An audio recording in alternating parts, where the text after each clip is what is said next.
اعوذ باللہ من الشیطان الرجیم بسم اللہ الرحمن الرحیم طاسیم میم تلک آیات الکتاب المبین لعلک باخع نفسک الا یکونوا مؤمنین ان نشأ ننزل علیہم من السماء آیة فظلت اعناقهم لها خاضعین وما يأتيهم من ذکر من الرحمن محدث الا كانوا عنه معرضین فقد كذبوا فسيأتيهم انباء ما كانوا به يستهزئون اولم يروا الى الارض كم انبتنا فيها من كل زوج كريم ان في ذلك لآية وما كان اكثرهم مؤمنين وان ربك لهو العزيز الرحيم وإذ نادى ربك موسى أن ائت القوم الظالمين قوم فرعون ألا يتقون قال رب إني يخاف أن يكذبون ويضيق صدري ولا ينطلق لساني فأرسل إلى هارون ولهم علي ذنب فأخاف أن يقتلون قال كلا فاذهبا بآياتنا إنا معكم مستمعون فأتيا فرعون فقولا إنا رسول رب العالمين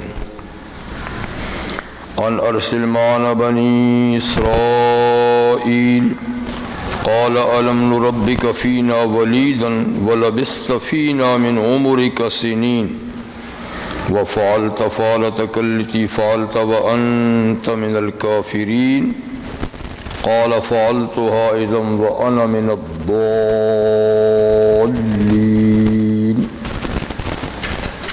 ففررت منكم لما خفتكم فوهب لي ربي حكما وجعلني من المرسلين وتلك نعمة تمنها علي أن عبدت بني إسرائيل صدق اللہ العظیم.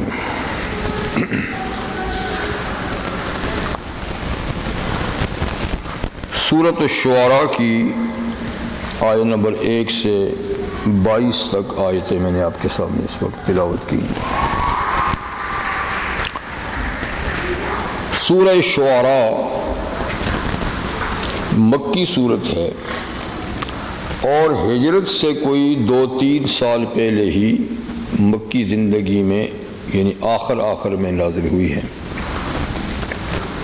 اس کی آیتیں مختصر ہیں، رکوع اس میں 11 ہیں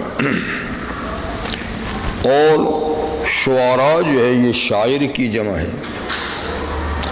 اس کے آخری رکوع میں شعر و شاعری کے بارے میں اور شعراء کے بارے میں کچھ بات اللہ تعالیٰ فرمائیں گے، کیونکہ نبی کریم صلی اللہ علیہ وسلم کے مخالفین جو آپ پر مختلف الزامات لگاتے تھے تو ایک شاعری کا الزام بھی تھا کہ معاذ اللہ یہ شاعر ہیں اور یہ کہ قرآن شاعری کی کتاب ہے.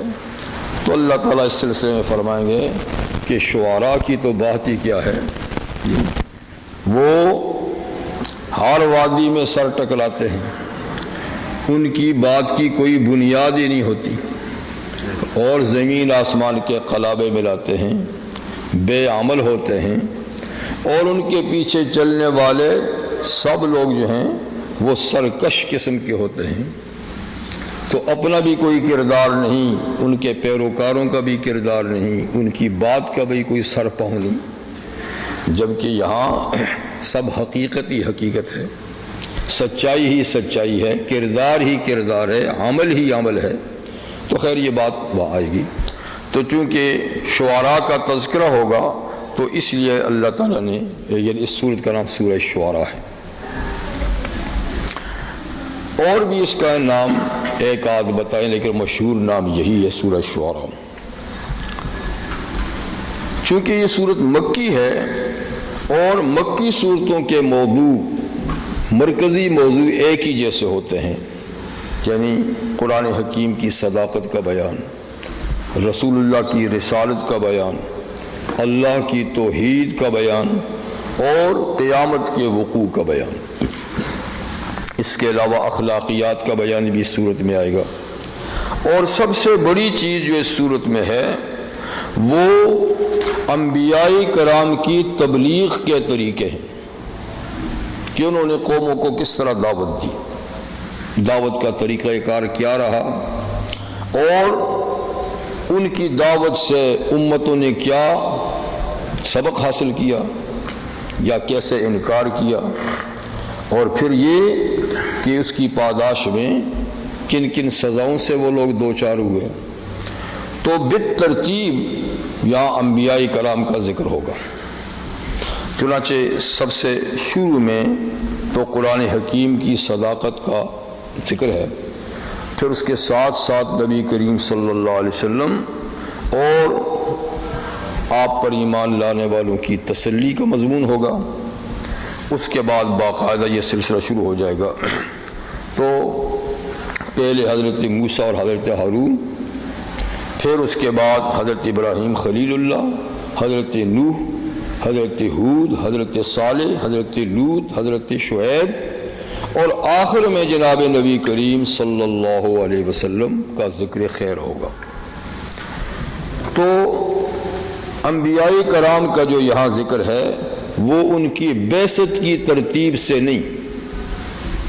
اگر بعثت کی ترتیب سے ہو تو سب سے پہلے نوح علیہ السلام کا ہونا چاہیے، پھر ابراہیم علیہ، پھر اس کے بعد یعنی ہود علیہ السلام، صالح، لیکن ایسا نہیں، بلکہ آغاز ہوگا موسیٰ علیہ السلام سے۔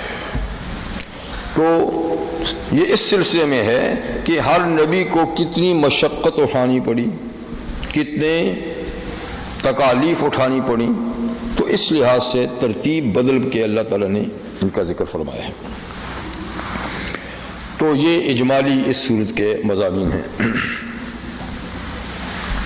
اس صورت کا آغاز بھی حروف مقطعات سے ہے، طا سین میم جیسے باقی حروف ہیں، اور یہ بات بارہا کہی جا چکی ہے کہ ان حروف کے حقیقی معنی اللہ اور اللہ کے نبی کو معلوم ہے، یعنی یہ ایک سر من اسرار اللہ، اللہ کے رازوں میں سے ایک سربستہ راز ہے جی۔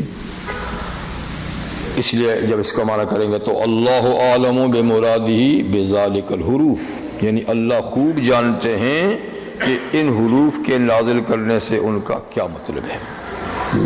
ہمارا کام صرف ان پر ایمان لانا ہے کہ یہ قرآن حکیم کا حصہ ہیں، نازل شدہ ہیں، اور بس اتنی سی بات ہے۔ لیکن لوگوں کے ذہن سے ان حروف کو کچھ مانوس کرنے کے لیے، کچھ قریب لانے کے لیے مفسرین کرام نے کچھ معانی ذکر کیے جو واقعی تو نہیں کہہ سکتے، لیکن بہرحال ان کا اجتہاد ہے، ان کی محنت اور کوشش ہے۔ تو مفسرین نے مختلف ان کے معنی بتانے کی کوشش کی ہے، لیکن واقعہ یہ ہے کہ اس کی صحیح معنی اللہ ہی تعالیٰ جانتے ہیں۔ بعض حضرات کہتے ہیں کہ طا سے طہارت مراد ہے، اللہ کا پاک اسم ہی، سین سے ستار ہے یا سین سے قدوس ہے جی، اسی طرح میم سے مجید ہے یا محیط ہے، تو وہ یہ اللہ تعالیٰ کے ناموں کی طرف اشارہ ہے۔ بعض حضرات یہ بھی کہتے ہیں کہ یہ سورتوں کے نام ہیں، لیکن یہ بھی تقریبی بات ہے بس، کیونکہ آپ دیکھتے ہیں کہ سورتوں کے نام بیشتر دوسرے ہیں۔ تو خیر اللہ تعالیٰ ان حروف کے معنی کو بہتر جانتے ہیں۔ حروف مقطعات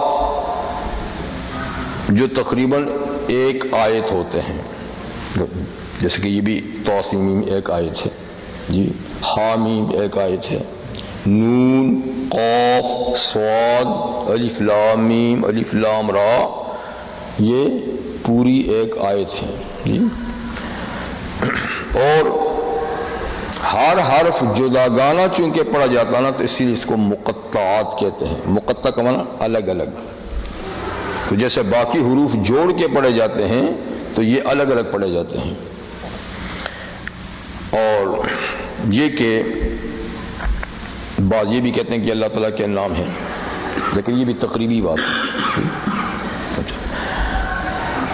قرآن حکیم کی آیات کے سلسلے میں سورہ آل عمران میں گزر چکا ہے کہ اللہ تعالیٰ فرماتے ہیں کہ منہ آیات محکمات ہن ام الکتاب و اخر متشابہات، کہ ہم نے جو قرآن نازل کیا ہے تو اس کی آیات دو طرح ہیں. کچھ تو آیتیں ہیں محکم اور کچھ ہیں متشابہ. تو محکم وہ ہیں جن کا معنی اور مطلب بالکل واضح ہے، اور وہی آیات ام الکتاب ہن ام الکتاب، یعنی کتاب اللہ کے نزول کا اصل مقصد بھی وہی ہیں کہ جن کو لوگ سمجھیں اور ان کے اوپر عمل کریں. لیکن اخر متشابہات، امتحان کے لیے اللہ نے کچھ آیتیں متشابہ بھی نازل کی ہیں جن کا مطلب سمجھنے کی نہیں ہے. بس یا تو ان کا لفظی معنی آپ جانتے ہیں، معنی مراد نہیں سمجھتے، یا سرے سے لفظی معنی بھی نہیں معلوم. کیونکہ متشابہ دو طرح ہیں. ایک متشابہ وہ ہیں کہ جن کے لفظی معنی تک کا پتہ نہیں، جیسے حروف مقطعات. ایک وہ ہیں کہ جن کا لفظی معنی تو معلوم ہے لیکن اس کی مراد کیا ہے، اس کی حقیقت کیا ہے تو حقیقت معلوم نہیں. جیسے کہ قرآن حکیم میں اللہ تعالیٰ کے لیے چہرے کا لفظ ہے، اینما تولوا فثم وجہ اللہ، تم جس طرف بھی رخ کرو اسی طرف اللہ کا چہرہ ہے. یا اللہ تعالیٰ کے ہاتھوں کا ذکر ہے، بل یداہ مبسوطتان، اللہ کے دونوں ہاتھ کھلے ہوئے ہیں، ینفق کیف یشاء، جیسے چاہتا ہے خرچ کرتا ہے. یا ید اللہ فوق ایدیہم، یعنی جب صحابہ بیعت رضوان کر رہے تھے اور حضور صلی اللہ علیہ وسلم کے دست مبارک میں ان کے ہاتھ تھے تو اللہ نے فرمایا ان کا ہاتھ آپ کے ہاتھ میں تھا، اور ید اللہ فوق ایدیہم، ان کے ہاتھوں پر پھر اللہ کا ہاتھ تھا. کیونکہ جب بیعت کرتے نا تو بیعت کرنے والا ہاتھ پہلے بڑھاتا ہے، پھر جو بیعت کرنے والا ہے نا لینے والا پہلے بڑھاتا ہے، پھر کرنے والا اس کے ہاتھ پہ یوں رکھتا ہے. ٹھیک، تو پھر اللہ نے فرمایا کہ آپ کے ہاتھ میں ان کا ہاتھ تھا، ان کے ہاتھوں پر اللہ کا ہاتھ تھا. یعنی یہ ایسی زبردست بیعت تھی کہ اللہ نے صحابہ کرام کے ہاتھوں پر اپنے ہاتھ کا ذکر کیا.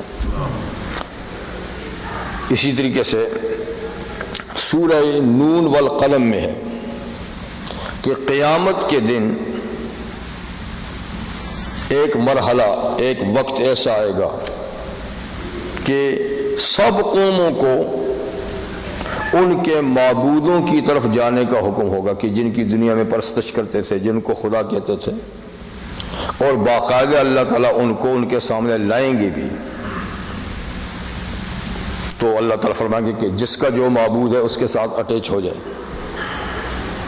تو ہر قوم اپنے اپنے معبودوں کی طرف چلی جائے گی، مسلمان کھڑے رہیں گے. تو اللہ تعالیٰ فرمائیں گے تم کس انتظار میں ہو؟ کہیں گے ہمارا معبود آیا نہیں ہے، ہمارا معبود تو بھی آیا نہیں ہے، اسی کے انتظار میں. فرمائیں گے کہ آیا تو پہچان لو گے؟ کہیں جی بالکل پہچان لیں گے. تو پھر اللہ تعالیٰ اپنی ایک تجلی نازل فرمائیں گے، کیونکہ اللہ تعالیٰ کی ذات کو مکمل تو کوئی بھی نہیں دیکھ سکتا،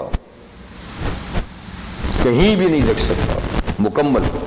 جتنا بھی دیکھا جائے گا صرف اللہ کی تجلی ہوگی. تو اس تجلی کو سورہ نون والقلم میں کنڈلی سے تشبیہ دی ہے. یوم یکشف عن ساق، اس دن کنڈلی کھولی جائے گی.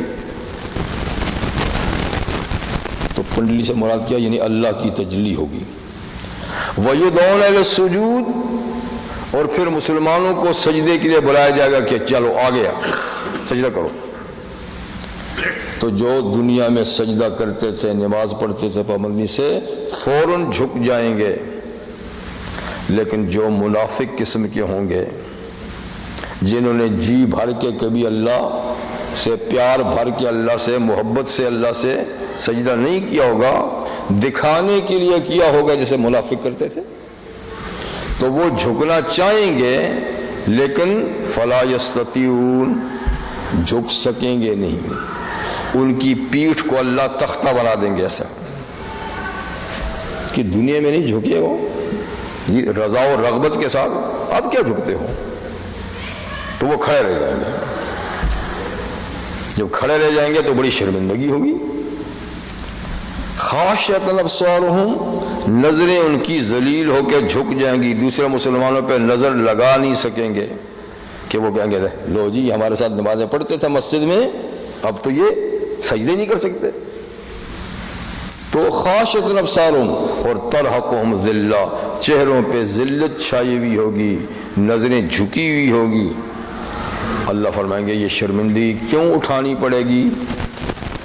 وَقَدْ كَانُوا يُدْعَوْنَ إِلَى السُّجُودِ وَهُمْ صَالِمُونَ، یہ اس لیے کہ دنیا میں ان کو سجدے کی دعوت دی جاتی تھی، سجدے کے لیے بلایا جاتا تھا، اور وہ بالکل تندرست ہوتے تھے، پھر بھی نہیں آتے تھے، پھر بھی نہیں۔ تو اس لیے آج ہم ان کو توفیق ہی نہیں دیتے جھکنے کی۔ تو خیر یہ بات دور کو چلی گئی۔ تو کہنا یہ چاہتا تھا کہ یہ دیکھیے اللہ تعالیٰ کے یہ اعضاء کا ذکر ہے جی، یا سمیع اور بصیر اللہ کی صفت ہے، سننے والا، دیکھنے والا جی۔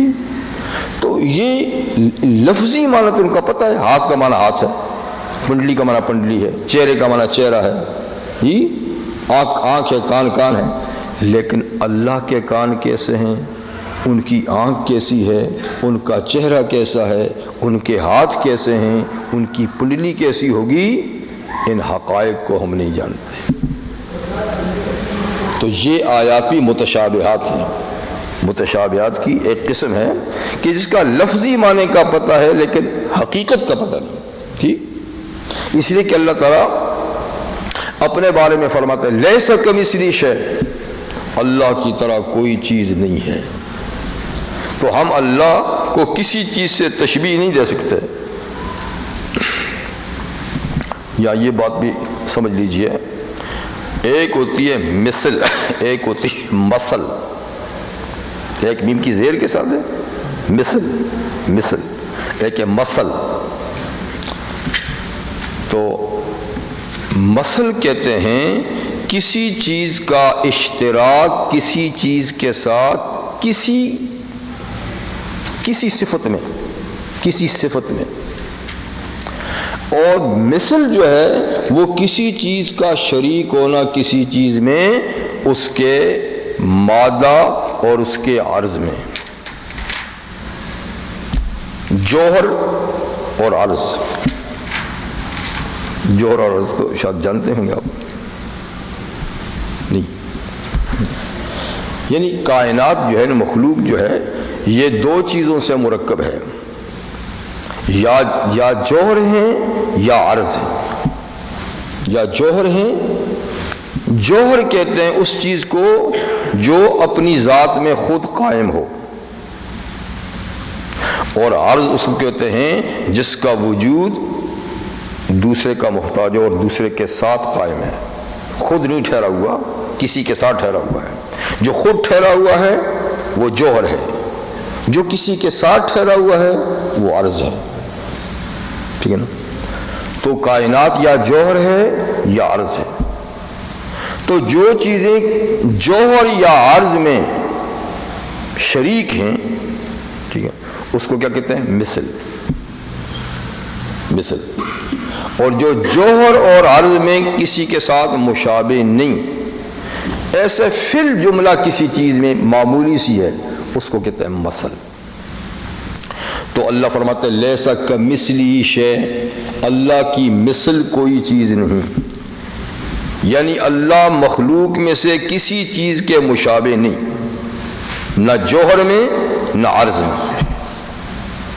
لیکن وَلَهُ الْمَثَلُ الْأَعْلَى، اللہ کی شان بلند ہے، اللہ کی شان۔ اور اللہ نور السماوات والارض مثل نورہ،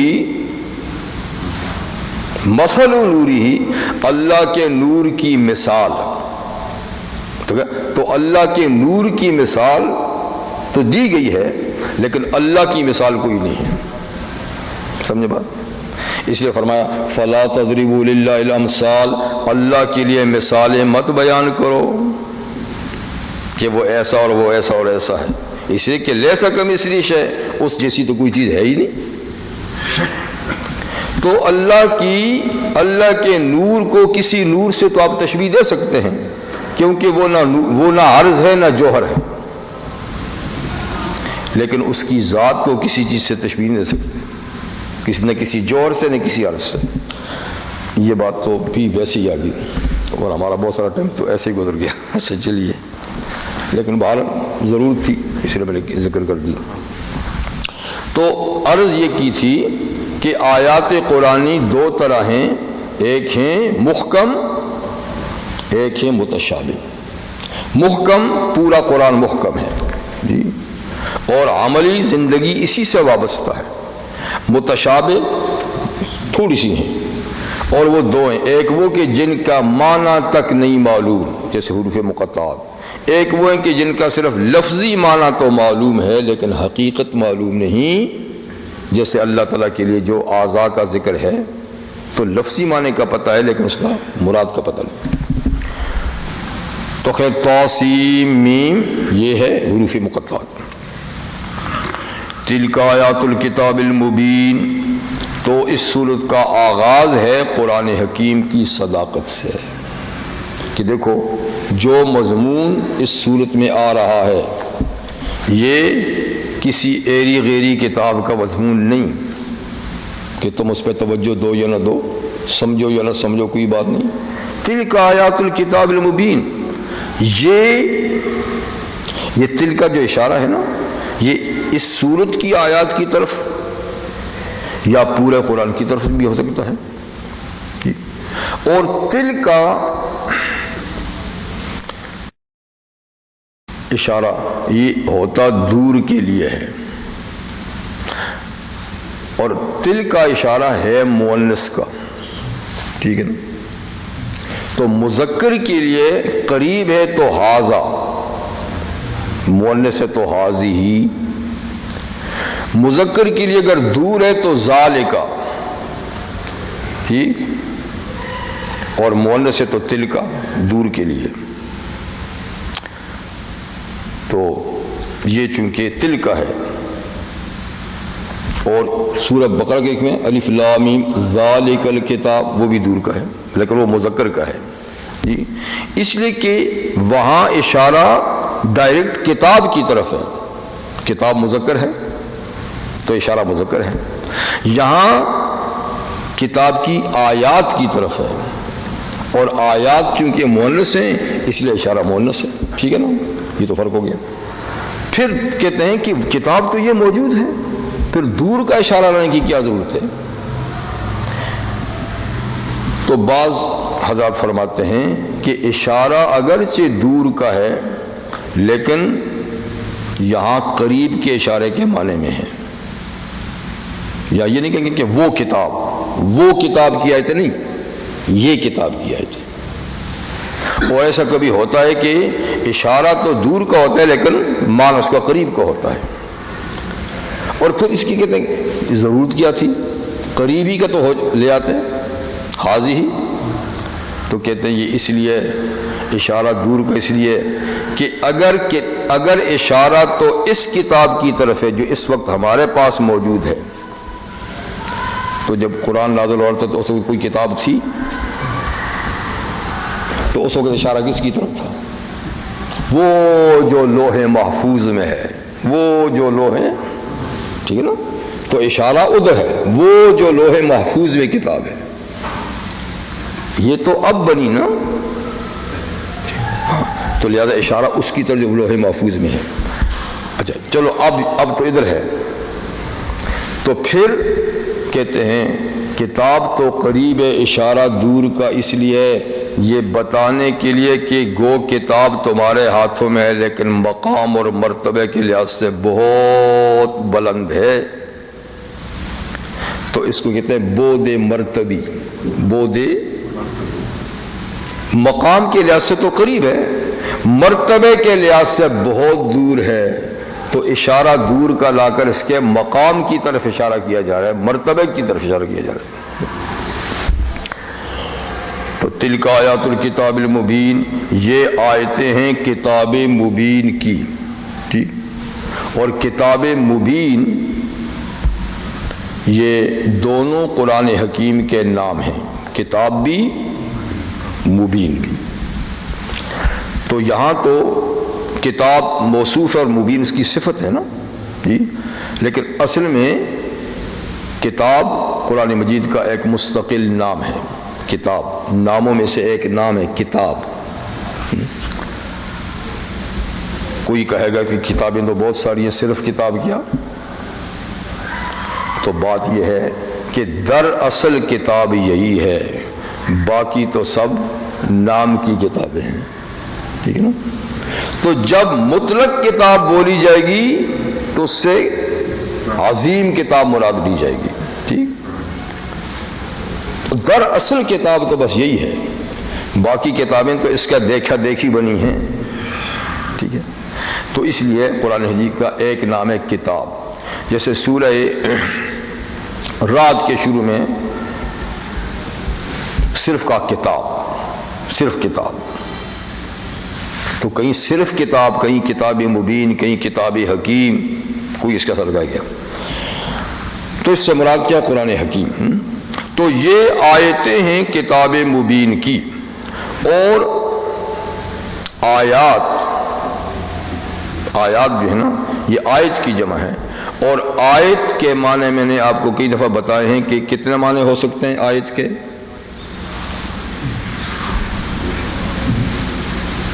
یاد نہیں رکھتے آپ؟ چلیے دو ہی بتا دیں آپ.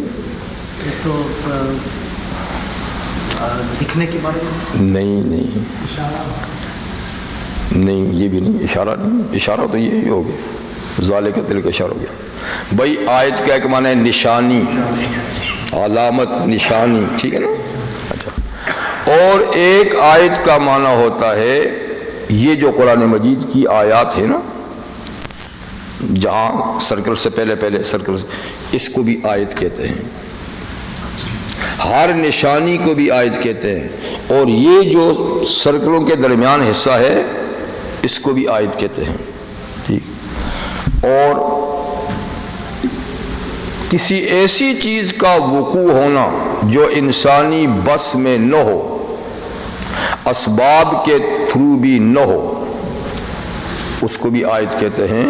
اور ہم اس کو معجزہ کہتے ہیں. جب انبیاء کرام کے ہاتھ اللہ تعالیٰ کوئی ایسی انوکھی نرالی چیز ظاہر کریں جو عام لوگ نہیں کر سکتے، اسباب کے دائرے میں وہ چیز نہیں آتی اور وہ ہو جائے، جیسے حضور نے اشارہ کیا تو چاند ادھر ادھر ہو گیا. تو کیا چاند کو کوئی دو ٹکڑے کر سکتا ہے؟ نہیں کر سکتا. اور یہ کہ پانی میں ہاتھ رکھو اور پانی انگلیوں میں ابلنے لگے، ہو سکتا ہے؟ نہیں ہو سکتا.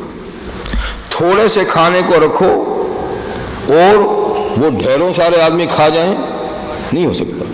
تو اس قسم کی چیزیں صرف اللہ کر سکتے ہیں کہ تھوڑی چیز کو زیادہ یا جو چیز اسباب کے دائرے میں نہ آتی اور ہو جائے نبی کے ہاتھ سے تو وہ معجزہ، اس کو بھی آیت کہتے ہیں.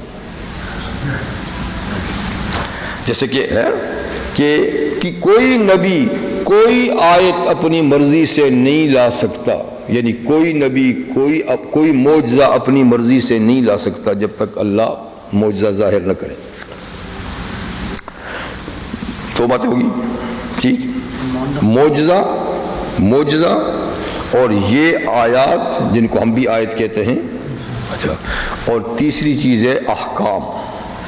اللہ کا ہر حکم بھی آیت کہلاتا ہے، ہر حکم بھی آیت کہلاتا ہے۔ تو تلک آیات الکتاب سے مراد یہ آیتیں بھی مراد ہو سکتی ہیں، اور اللہ تعالیٰ کے احکامات بھی مراد ہو سکتے ہیں کہ یہ کتاب مبین کے احکامات۔ اور چونکہ ہر آیت اللہ ہی نے نازل کیا، کوئی دوسرا نازل نہیں کر سکتا، تو ہر آیت نبی کا معجزہ بھی ہے، نبی کا معجزہ بھی ہے، کیونکہ کوئی دوسرا ایک آیت نہیں لا سکتا۔ ٹھیک ہے، تو یہ آیتیں ہیں کتاب مبین کی۔ مبین کا معنی ہے خوب بیان کرنے والی، یعنی اس کتاب کی یہ شان ہے کہ اپنی مضامین کو یہ خوب بیان کرتی ہے، وضاحت کرتی ہے۔ کیسے؟ ایک اس طریقے سے کہ ایک بات ایک جگہ میں آئی، اگر وہ کسی کی سمجھ میں نہیں آئی تو دوسری آیت میں اللہ نے اس کو اور کھول کے بیان کر دیا، وہاں سمجھ نہیں آئی تو تیسری آیت میں اور زیادہ وضاحت کر لی۔ تو اس طرح قرآن حکیم کی آیتیں خود ایک دوسری آیت کی تشریح اور تفسیر کرتی ہیں، خود قرآن اپنی تفسیر خود ہی بیان کرتا ہے۔ ٹھیک ہے نا، ایک اور اگر کوئی ایسی بات قرآن مجید میں آ جائے کہ جس کی وضاحت خود قرآن مجید کی آیات سے نہیں سمجھی جا رہی، تو پھر دوسرے نمبر پہ اس کو بیان کرنے والے نبی کریم صلی اللہ علیہ وسلم ہیں کہ وہ اس کی وضاحت کر لیتے ہیں کہ اس آیت کا یہ مطلب ہے، اس میں اللہ کا یہ قانون ہے۔ تو پہلا درجہ کیا ہے کہ کتاب خود اپنے مضامین کی وضاحت کرتی ہے۔ دوسرا یہ کہ ایسا نہ ہو تو اللہ کے نبی صلی اللہ علیہ وسلم وہ وضاحت کر دیتے ہیں، کیونکہ اللہ نے ان کی ڈیوٹی یہ لگائی ہے لِتُبَيِّنَ لِلنَّاسِ مَا نُزِّلَ إِلَيْهِمْ، تاکہ آپ لوگوں کے ساتھ خوب وضاحت سے بیان کر دیں اس کتاب کو جو آپ کی طرف نازل کی گئی ہے۔ تو حضور علیہ السلام نے قرآن مجید کی تفسیر اپنے عمل سے بھی کی، عمل کر کے بتایا، اپنی قول سے بھی کی، الفاظ سے بھی بتایا کہ اس کا یہ مطلب ہے، عمل سے بھی بتایا کہ اس کا یہ مطلب ہے۔ تو آپ کی پوری زندگی اور ساری احادیث قرآن مجید کی کیا ہے؟ تفسیر ہے۔ جی، یہ بات تو قرآن حکیم کے بارے میں ہوگی کہ یہ بلا شبہ اللہ کی کتاب ہے اور کتاب مبین ہے۔ اب اگر آگے تسلی کا مضمون کہ اتنی زبردست کتاب اللہ کی اور اتنی وضاحت کرنے والی کتاب کہ جس میں کوئی چیز پوشیدہ ہے ہی نہیں، اور بیان کرنے والے اللہ کے آخری نبی کتنے پیار سے وہ لوگوں کو سمجھاتے ہوں گے، کتنی دل سوزی سے سمجھاتے ہوں گے، پھر بھی اگر کوئی ان کو نہ مانے بلکہ الٹا کہے کہ یہ شاعری کی کتاب ہے، یہ شاعر ہے، یہ فلاں ہے، یہ مجنون ہے، تو کتنا دل دکھے گا۔ یعنی ایک آدمی پوری دل سوزی کے ساتھ، پوری خیر خواہی کے ساتھ، پورے دلائل کے ساتھ، وضاحت کے ساتھ ایک بات سمجھانا چاہے اور دوسرا آگے سے بدکتا ہو تو کتنا دل دکھے گا۔ اور پھر دل بھی ہو خاتم الانبیاء صلی اللہ علیہ وسلم کا، تو کتنی تکلیف ہوگی، اور کتنی تکلیف آپ کو ہوتی تھی۔ اور وہ صرف یہی نہیں کہ آپ کی بات سے بدکتے تھے، بھاگتے تھے، الٹا وہ زبانی اور ہاتھوں سے اور ہر طرح سے آپ کو ستاتے بھی تھے۔ تو اس لیے نبی کریم علیہ السلام کو بڑی شدید تکلیف پہنچتی تھی، اور کبھی کبھی آپ کا دل چاہتا تھا کہ پہاڑ کی چوٹی پہ چڑھ کے گر جاؤں، اتنی ان کی تکلیف، یعنی ان کی طرف سے یہ بے اتنائی آپ کو برداشت نہیں ہوتی تھی۔ تو اسی پہ اللہ تعالیٰ پھر آپ کو بار بار تسلی دیتے تھے، نہیں آپ اتنے پریشان کیوں ہوتے ہو، آپ نے تو اپنا کام کر دیا، اب نتیجہ اللہ کے ہاتھ میں ہے، ان کو ہدایت دیتے ہیں نہیں دیتے ہیں، آپ نے اپنا کام کر دیا، آپ کیوں پریشان ہوتے ہیں۔ لعلک باخع نفسک، شاید کہ آپ اپنا گلا ہی دبا دیں، شاید کہ آپ اپنا گلا ہی گھونٹ دیں ان کے پیچھے، اللہ یکونوا مؤمنین کہ یہ ایمان کیوں نہیں لاتے؟ تو فرمایا ایسا مت کیجیے، آپ ایسا نہیں کیجیے، اس لیے کہ آپ کے ذمہ جو کام لگایا تھا وہ آپ نے کر دیا ہے، چونکہ ہدایت ہم نے آپ کے ہاتھ میں نہیں دی، اپنے ہاتھ میں رکھی ہے، تو یہ کام یہ ہم نہیں پوچھیں گے کہ یہ آپ کی بات نہیں مان کر جہنم میں کیوں جا رہے ہیں، آپ سے نہیں پوچھیں گے، آپ سے تو اتنا پوچھیں گے کہ آپ نے پیغام پہنچایا، بس آپ فارغ ہو گئے۔ جہنم میں کیوں جا رہے ہیں ہم خود ان سے پوچھیں گے، کیوں جا رہے ہو؟ جیسے سورہ مدثر میں ہے، پوچھیں گے، فرشتے پوچھیں گے ما سلککم فی سقر، تم کو اس طرف کس چیز نے چلایا ہے، اس روڈ پہ کس چیز نے چلایا ہے، ادھر کیوں آ رہے ہو؟ تو حضور سے نہیں پوچھیں گے کہ یہ ادھر کیوں جا رہے ہیں، ان سے پوچھیں گے کہ تم ادھر کیوں آ رہے ہو؟ تو پھر خود کیا کہیں گے؟ کہیں گے لم نک من المصلین، ہائے ہم نماز نہیں پڑھتے تھے، ہمیں تو بڑا سمجھایا جی، دل سوزی سے سمجھایا، لیکن ہم پھر نمازیں نہیں پڑھا کرتے تھے۔ وَلَمْ نَكُ نُطْعِمُ الْمِسْكِينَ، اور ہم آدھا کھا کر آدھا ٹریش کر دیتے تھے، لیکن مسکین کے اس کے ہاتھ میں نہیں دیتے تھے جی، قبروں پہ چادر چڑھا دیتے تھے، یتیم بچی کے سر پہ دوپٹہ نہیں ڈالتے تھے، مشٹنڈوں کو دیگیں کھلا دیتے تھے، پڑوسی کا حال نہیں پوچھتے تھے۔ وَلَمْ نَكُ نُطْعِمُ الْمِسْكِينَ، ہم مسکینوں کو کھانا نہیں۔ وَكُنَّا نَخُوضُ مَعَ الْخَائِضِينَ، اور ہم تو گپ شپ لگانے والوں کے ساتھ گپیں ہی ہانکا کرتے تھے، چھوڑو بھائی یہ باتیں بڑی سنی ہیں، یہ خامخواہ ہمیں ڈراتے رہتے ہیں، یہ ہے وہ ہے جی، دیکھ لیں گے پھر جب بوڑھے ہونا پھر دیکھ لیں گے۔ تو بہرحال یعنی ہم نے ناصحوں کی نصیحت پہ کان نہیں رکھا اور گپ شپ لگانے والوں کے ساتھ گپے ہانکتے رہے۔ وَكُنَّا نُكَذِّبُ بِيَوْمِ الدِّينِ، اور ہم روز جزا کو مانتے بھی تو نہیں تھے نا کہ ایسا دن بھی آئے گا، کہتے یہ تو ان کی باتیں خامخواہ ڈراتے ہیں، مرنے کے بعد کوئی آیا ہے آج تک؟ کوئی قیامت نہیں ہے، کوئی حساب نہیں ہے، بس عیش کر لو بس۔ حَتَّى أَتَانَا الْيَقِينُ، اسی طرح زندگی کٹ گئی، گزر گئی، یہاں تک کہ وہ یقینی بات یعنی موت آ گئی، یہاں تک کہ یقینی بات یعنی موت آ گئی، تو بس مرے، جب مرے تو سارے حقائق سامنے آ گئے۔ اوہو ہم نے تو کچھ اور سمجھا تھا، یہاں تو معاملہ اور ہے، اور کہنے والوں نے سچ کہا تھا کہ یہ سارے معاملات درپیش ہوں گے۔ حتی أتانا الیقین، تو اللہ تعالیٰ فرمائیں گے پھر فما تنفعهم شفاعۃ الشافعین، اب ایسوں کے لیے کسی کی سفارش بھی کارگر نہیں ہوگی، بڑے سفارشی ڈھونڈیں گے قیامت کے دن، لیکن ایسوں کی کون سفارش کرے گا؟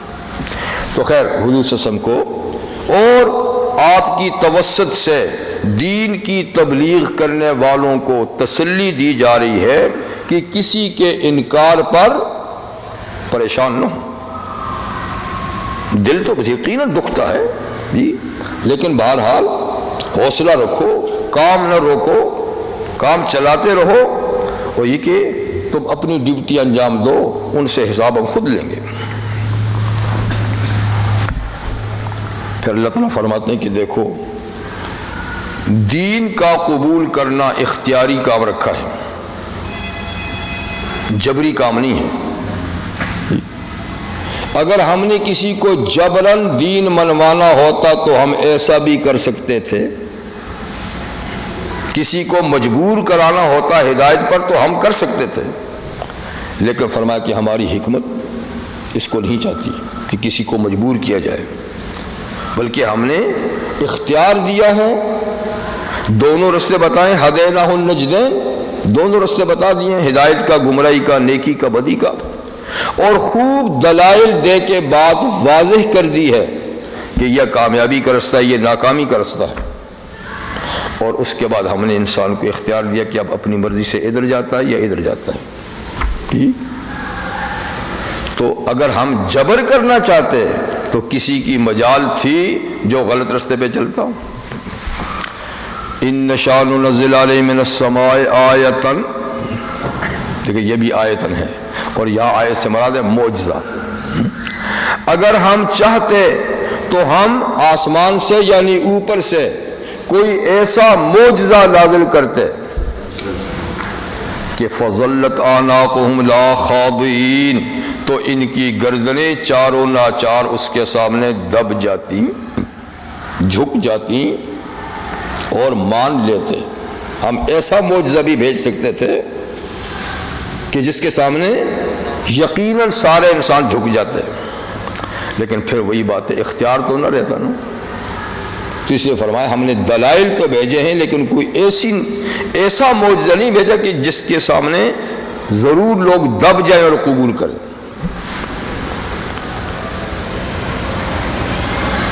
وما یاتیہم من ذکر من الرحمن محدث الا کانوا عنہ معرضین.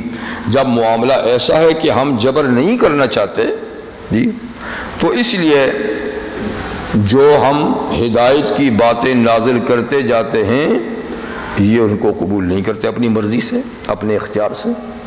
اور نہیں آتی ان لوگوں کے پاس من ذکر من الرحمن، رحمان کی طرف سے کوئی نصیحت کی بات، مگر محدثن کوئی نئی بات، الا کانوا عنہ معرضین، مگر یہ اس سے منہ پھیر ہی لیتے ہیں.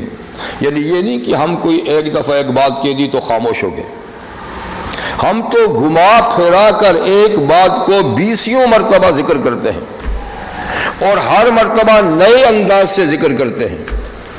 لیکن جب بھی کوئی نشانی، کوئی معجزہ، کوئی آیت، کوئی حکم نئے انداز سے بھی ہم لاتے ہیں، یہ پھر اس سے منہ پھیر دیتے ہیں اور اس کو نہیں مانتے. یعنی اس قسم کے لوگ. تو آپ خود ہی غور کریں کہ یہ باتیں جو آج کہی جا رہی ہیں یہ 20 دفعہ نہیں کہی گئی. ہر صورت میں یہ موضوع نہیں ہے، ہر صورت میں یہ مضمون نہیں ہے، لیکن نہ ماننے والوں نے پھر نہیں مانا. فقد کذبوا، تو انہوں نے بہرحال تکذیب کر دی. جتنا ہم نے سمجھانے کی کوشش کی اتنا ہی انہوں نے نہ سمجھنے کی کوشش کی. اب آخری بات رہ چکی ہے اور یہ اس کے منتظر ہیں اور ہم وہ چیز وقت پہ لائیں گے. فَسَيَأْتِيهِمْ أَنْبَاءُ مَا كَانُوا بِهِ يَسْتَهْزِئُونَ، تو عن قریب اب آ جائے گا انجام یا خبر وہ جس کا یہ مذاق اڑاتے تھے. یعنی جن باتوں کا یہ مذاق اڑاتے تھے اس کا انجام اب آئے گا. تو وہ کیا ہے؟ یعنی دنیاوی عذاب. تو دنیاوی عذاب پھر ان کی سمجھ میں بات آئے گی، لیکن اس وقت سمجھنے کی بات سے کوئی فائدہ حاصل نہ ہوگا. پھر دیکھیے اللہ تعالیٰ کے احسانات کہ اب ایک مرتبہ پھر اللہ تعالیٰ اس بات کو دوبارہ اعادہ فرماتے ہیں، بات کو سمجھانے کے لیے اپنی قدرت کے ایک مرتبہ پھر دلائل دیتے ہیں جو پچھلی صورت میں بھی بڑی تفصیل سے گزرے تھے. اسی کو کہتے ہیں نا محدثن، نیا کر کے، نئے انداز سے، نئی دلیل بنا کر. جی تو پھر نئی دلیل بنا کے اللہ تعالیٰ مضمون کو لائیں. اولم یرو الی الارض، کیا انہوں نے ہمیں سمجھنے کے لیے، ہماری معرفت حاصل کرنے کے لیے، ہماری پہچان حاصل کرنے کے لیے زمین کو نہیں دیکھا؟ یعنی دور جانے کی ضرورت نہیں ہے کہ ہم کہیں ہم وہاں جاؤ گے تو پہچانو گے، فلاں چیز کو دیکھو گے تو پہچانو گے. ہم نے تو اپنی معرفت کے لیے پوری زمین کو کھلی کتاب بنا کے رکھا ہوا ہے. تم جہاں ہو، جس جگہ میں ہو، جس حال میں ہو، جی یہ بھی ہم نہیں کہتے کہ تم آسمانوں کی طرف جھانک کر دیکھو، تم زمین ہی کی طرف دیکھو. تو کیا انہوں نے زمین کی طرف نہیں دیکھا؟ کم انبتنا فیہا من زوج کریم، کتنی ہی اگائے ہیں ہم نے زمین کے اندر ہر قسم کے پودے، ہر قسم کے پودے۔ تو زوج اصل میں کہتے ہیں جوڑے کو، لیکن زوج قسم کو بھی کہتے ہیں۔ تو یا قسمیں ہیں جا، یعنی پیداوار کی قسمیں، نباتات کی قسمیں۔ تو انہوں نے زمین کو نہیں دیکھا کہ کم منبتنا، کتنی ہی ہم نے اگائے ہیں زمین کے اندر، من کل زوج کریم، یعنی ہر قسم کے باعزت اور معزز اور قابل تقلید کہیں یا فہم کے قابل کہیں، سمجھ کے قابل کہیں پودے۔ تو دور کیوں جاتے ہیں؟ یعنی اسی میں ذرا دیکھ لیں، اور ساری زمین کو دیکھنے کی بھی ضرورت نہیں، اپنے گھر کے لان میں نکل آئے، اپنے گملے میں لگائے ہوئے پھول ہی کو دیکھو، باقی تو چھوڑ دو جی۔ پودا جی گملے میں جو لگایا ہوا ہے، مٹی اس پہ چڑھائی ہوئی ہے، آپ نے ملچ اس میں ڈالا ہے، پانی اس کو دیا ہے، بس آپ کے اتنا سا کام تھا، آپ ہٹ کے بیٹھ گئے۔ اس کو ہرا کس نے کیا؟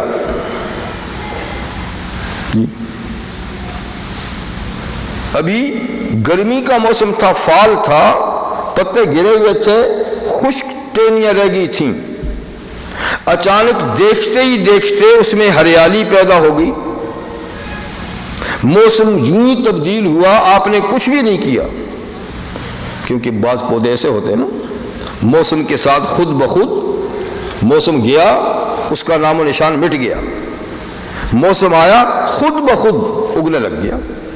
کچھ کو لگایا جاتا ہے باقاعدہ، موسم کے آنے پہ وہ جڑی بھی خشک ہو جاتی ہے، ختم ہو جاتا ہے، نئے سرے سے پھر اس کا بیج ڈالو۔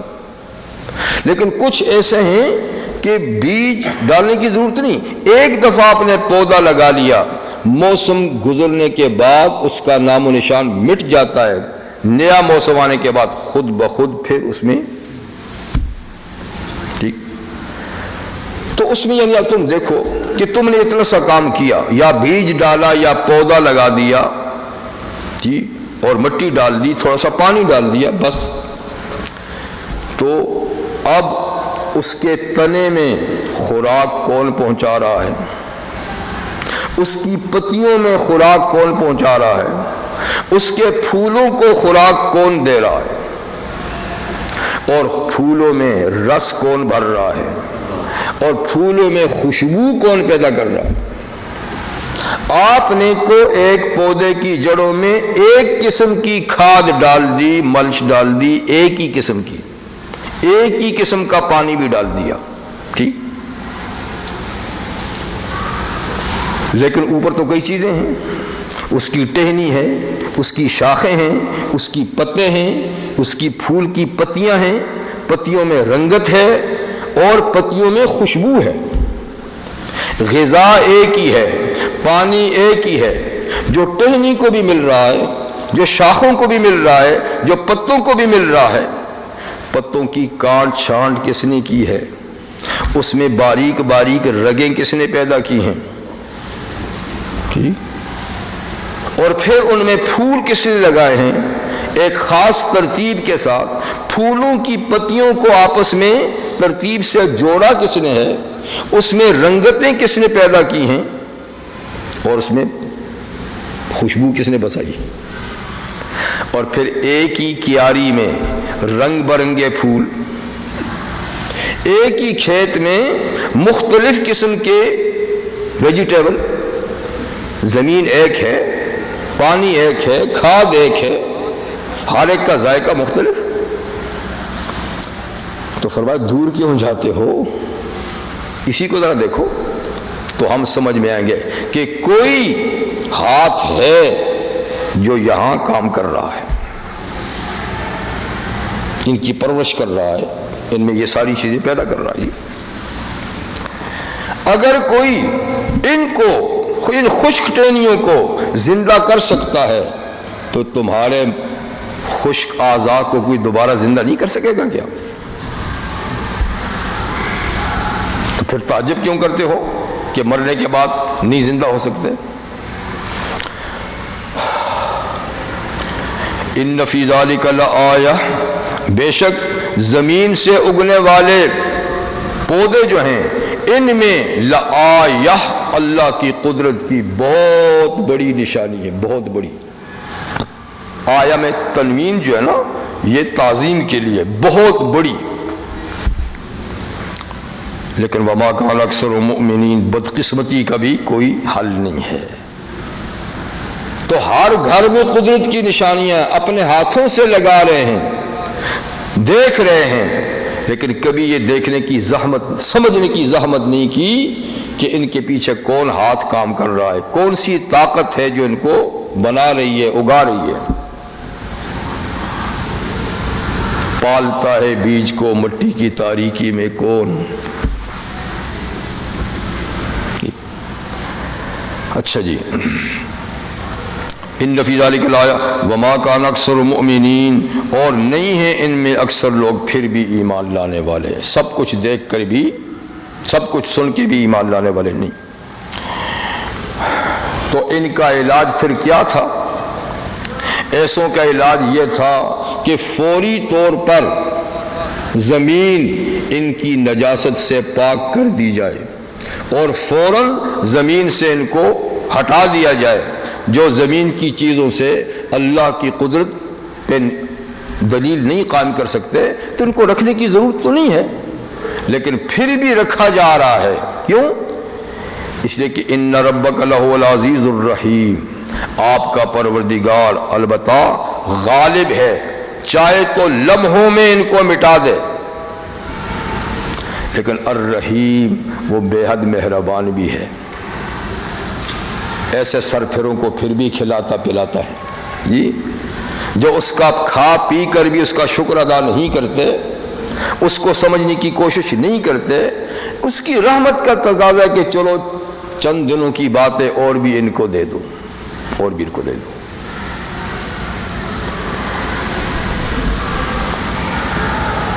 یہ تو ابتدائی مضمون تھا قرآن مجید کی صداقت کا، ٹھیک ہے، اور نبی کریم علیہ السلام کی تسلی کا، مخالفین کی مخالفت برائے مخالفت کا، اور یہ کہ دلائل قدرت پہ غور نہ کرنے کا، اور اس کے باوجود اللہ تعالیٰ ان کو رکھ رہے ہیں، تو اس کی وجہ بتا دی کہ اللہ کی رحمت کا تقاضا ہے کہ ان کو تھوڑا سا وقت اور بھی دیا جائے جی، اس لیے کہ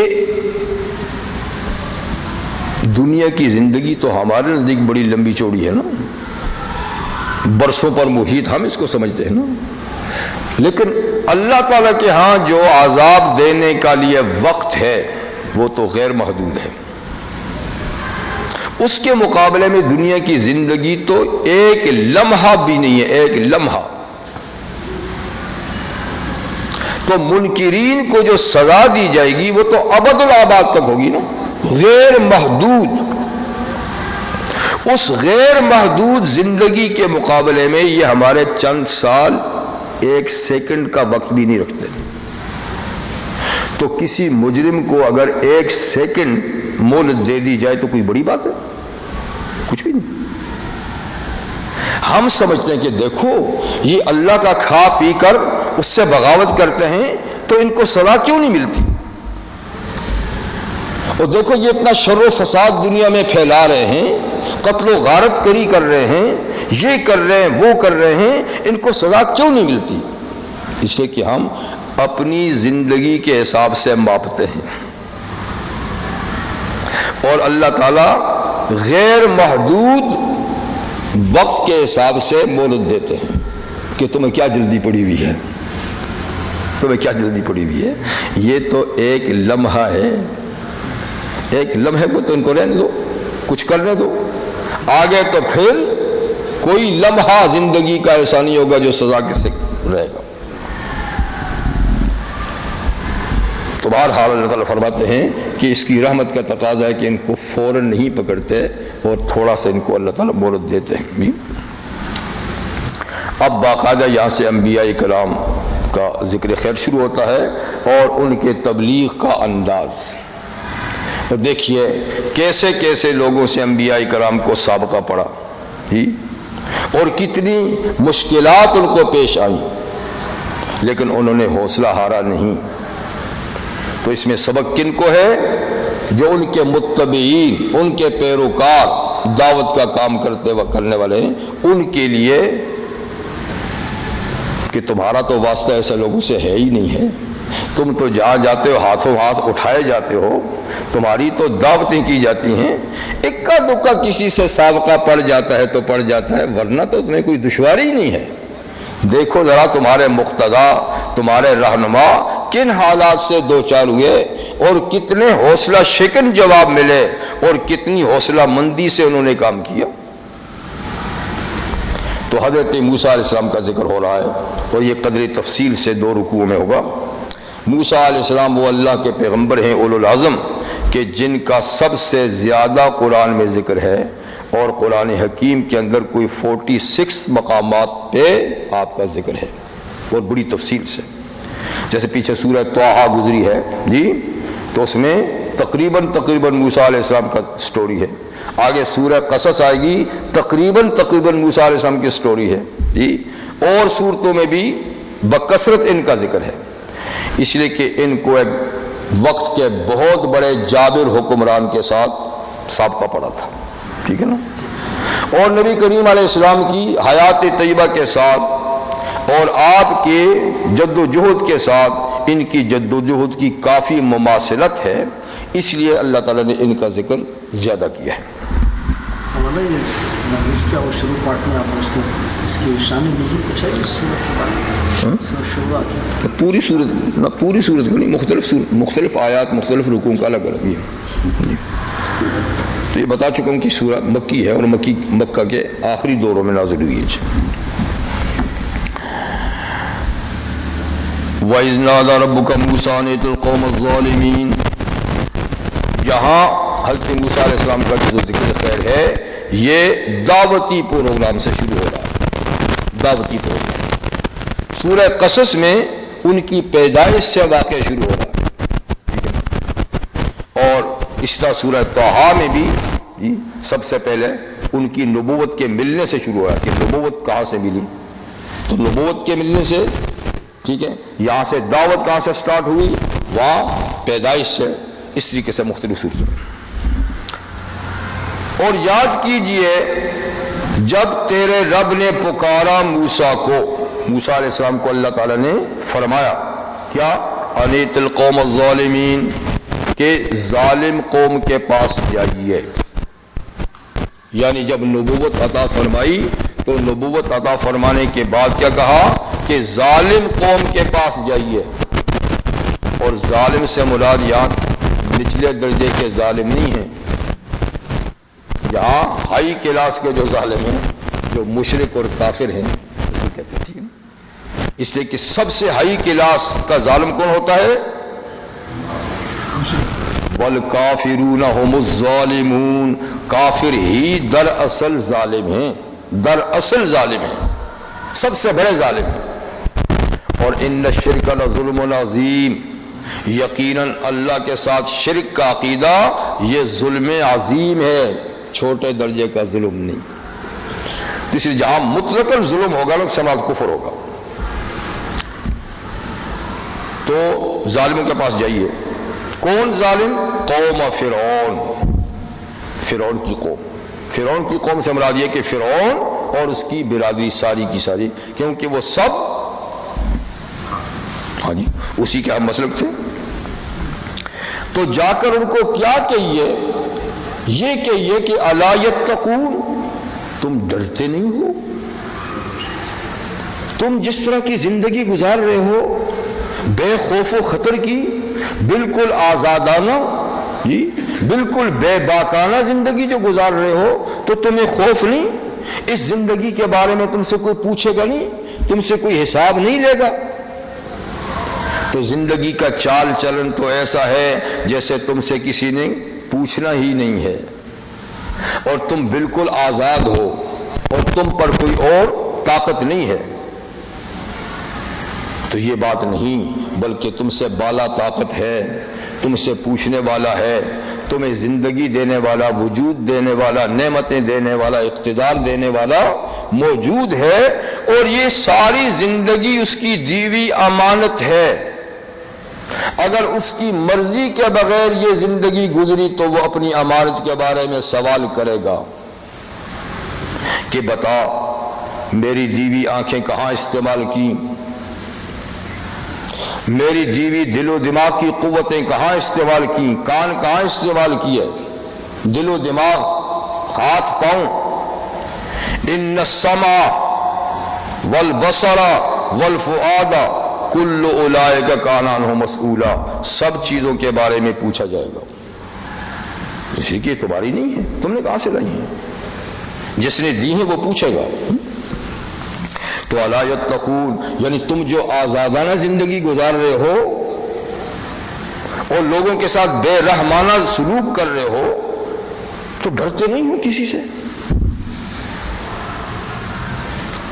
جب یہ اللہ نے پیغام دیا کہ ظالموں کے پاس جا کر، یہ مختصر لب لباب اور خلاصہ ہے تبلیغ کا کہ تم ڈرتے نہیں ہو، اگر وہ اللہ سے ڈر جائیں گے تو زندگی نکھر جائے گی۔ موسیٰ علیہ السلام نے کچھ معذرتیں پیش کی، یہ بہت اہم ذمہ داری ہے، اور وقت کے سب سے بڑے سرکش اور متمرد حکمران کے سامنے جا کر دعوت دینی ہے، تو یا اللہ یہ تو بڑا مسئلہ ہے۔ قال ربی انی اخاف ان یکذبون، فرمایا میرے پروردگار میں ڈرتا ہوں کہ وہ میری بات ہی نہیں مانیں گے، وہ تو ایسا متکبر ہے، میں تو باہر رہ کے آیا ہوں، اس کے چال چلن، اس کے تیور میں جانتا ہوں جی، وہ تو میری بات سنے گا تک نہیں، اور مجھے اندیشہ ہے کہ میں آپ کی ڈیوٹی پہنچاؤں، ڈیوٹی لے کر جاؤں تو وہ میری پہنچنے تکذیب کرے گا، سنے گا نہیں۔ ایک تو یہ مسئلہ ہے۔ دوسرا وَيَضِيقُ صَدْرِي، میرا سینہ بھی تنگ ہوتا ہے، پھر مجھ سے برداشت بھی نہیں ہوتی۔ موسیٰ علیہ السلام تو ذرا غصیلے بھی تھے نا، ہاں، تو میرا سینہ بھی تنگ ہوتا ہے، اگر اس نے ایسی تیسی کی تو پھر مجھ سے برداشت بھی نہیں ہوگا جی، تو ایسا نہ ہو کہ پھر کام روکی جائے۔ اور تیسری وَلَا يَنْطَلِقُ لِسَانِي، میرے آقا میری زبان بھی فصاحت سے نہیں کھلتی، بولتا ہوں تو زبان اٹکتی ہے، تو وہ میری مزاح ہی اڑائے گا۔ تو زبان کا اٹکنا جو ہے یہ بھی ایک معجزہ ہی تھا، ورنہ پیدائشی ایسی بات نہیں تھی، ایک عارضے کی وجہ سے ایسا ہو چکا تھا۔ شاید میں آپ کو سنایا ہوں اچھا، کسی نے تو یاد رکھا، وہ تو دعا ہے نا، وہ تو اسی موقع پہ دعا مانگی تھی نا۔ ہاں، وہ اصل میں بات یہ تھی کہ موسیٰ علیہ السلام جب بچپن میں ان کے گھر میں تھے تو بچے تھے نا، تو جیسے باپ اٹھا لیتا اس نے اٹھا لیا، جیسے بچوں کی عادت ہوتی ہے وہ کر لیتے ہیں، تو موسیٰ علیہ السلام ادھر سے پکڑا اور ادھر تماچا رسید کر دیا اس کو، تو اس کو شک تو پہلے ہی سے تھا، پتہ نہیں بچہ کہاں سے آیا ہے، کہیں دشمن قوم کا نہ ہو، لیکن بیوی نگاہ نہیں خیر ہو، کہیں کا بھی ہے، بچہ بچہ ہی ہوتا ہے جی، ہمارے ماحول میں رہے گا تو ہمارا ہو جائے گا۔ تو جب اس نے تھپڑ رسید کیا تو اس کو غصہ آ گیا، میں پہلے ہی کہتا تھا کہ کام خطرناک ہے، اس کو ختم کر دو۔ بیوی نے پھر بیچ بچاؤ کیا کہ نہیں بچے ہیں، بچہ تو ایسا کرتے رہتے ہیں ماں باپ کے ساتھ، خواہ مخواہ، نہیں ایسا نہیں ہے۔ اس نے کہا نہیں ہے تو اس کا امتحان لے لیں، امتحان لے لیں، بچے تو بچے ہیں۔ کہا کیسے؟ کہا ایک پلیٹ میں کوئلہ سرخ رکھ دے، سرخ کوئلہ، ایک میں جواہرات، دونوں پلیٹیں سامنے رکھ، دیکھ پھر یہ ہاتھ کس میں ڈالتا ہے، سمجھدار ہوا تو جواہرات میں ڈالے گا، نہ سمجھ ہوا تو کوئلے کو پکڑ لے گا، زیادہ چمکدار ہے نا۔ کہا ٹھیک ہے کر لیتا ہوں۔ ایسے ہی کیا تو موسیٰ علیہ السلام کا ہاتھ تو جا رہا تھا جواہرات کی طرف سے، لیکن جبریل امین نے ادھر ڈال دیا، ادھر ڈالا تو جلدی سے انہوں نے ایک اٹھایا، منہ میں ڈال، بچے ہر چیز کو اٹھا کے منہ میں ڈال دے، منہ میں ڈالا تو سرخ تھا، تو زبان جل گئی تو لکنت پیدا ہوگی. تو یہ رہی نبوت ملنے تک رہی. تو اسی کو بطور عذر پیش کرتے ہیں کہ اس کے سامنے اگر میں کوئی بات کروں گا تو میری زبان تو اٹکتی ہے، تو بجائے بات سننے کے الٹا میرا مذاق اڑائے گا. اچھا جی، تو اسی پہ پھر وہ سورہ طٰہٰ کی دعا انہوں نے کی، اللہ آپ کا پیغام ہے، جاؤں گا ضرور، لیکن اب آپ ایک تو یہ کہ سینہ تنگ ہے تو میرا اشرح لی صدری، سینہ کھول دیجئے، برداشت کی قوت پیدا کیجئے، اور یہ کہ زبان کی لکنت بھی دور کر دیجئے. تو خیر دعا سے لکنت کسی حد تک آپ کی ہٹ گئی، لیکن پھر بھی نشانی تھوڑی سی رہی.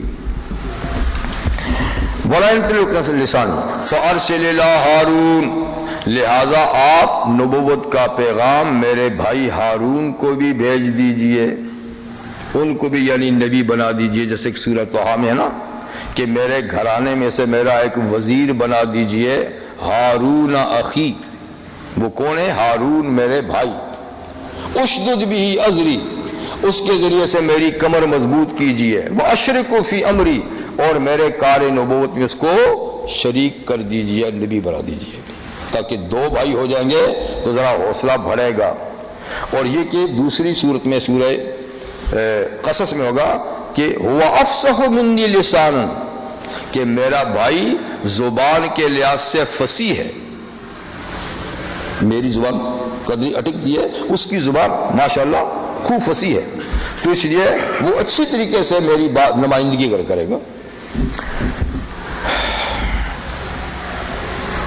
اور ایک بات یہ ٹھیک ہے کہ وَلَهُمْ عَلَيَّ ذَنْبٌ، ان کا مجھ پر ایک جرم بھی تو ہے جی، ان کا مجھ پر ایک جرم بھی ہے.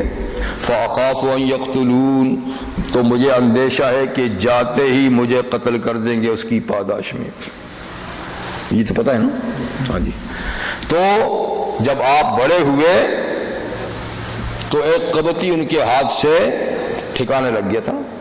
مارنا تو نہیں تھا مقصود، چھڑانا تھا. دو لڑ رہے تھے اسرائیلی اور قبطی، لیکن چھڑانے کے لیے جب انہوں نے مکہ لگایا تو وہ پیام اجل ثابت ہوا. اسی کی وجہ سے موسیٰ علیہ السلام پھر مصر چھوڑ دیا اور 10 سال مدین میں شعیب علیہ السلام کے پاس رہے.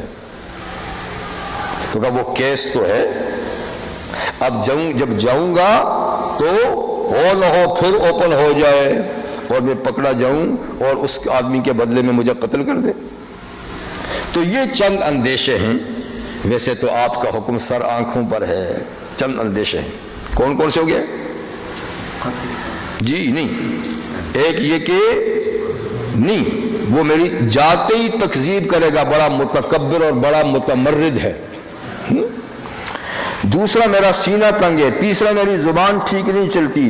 اور چوتھا یہ کہ ان کا ایک جرم بھی میرے سر ہے، جو واقعتاً تو نہیں ہے لیکن ہے. اب ان کی معذرت کے جواب میں اللہ تعالیٰ فرماتے ہیں، قال فرما اللہ تعالیٰ نے، کلا بالکل نہیں اے موسیٰ، فکر کی بات ہی نہیں ہے، فکر کی بات ہی نہیں ہے. فَاذْهَبَا، دونوں بھائی جاؤ.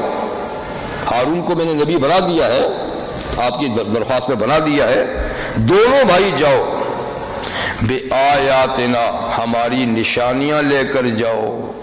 تو نشانی تو پہلے سے دے دی تھی نا، ید بیضا اور عصا، لاٹھی کا معجزہ، ہاتھ کا معجزہ.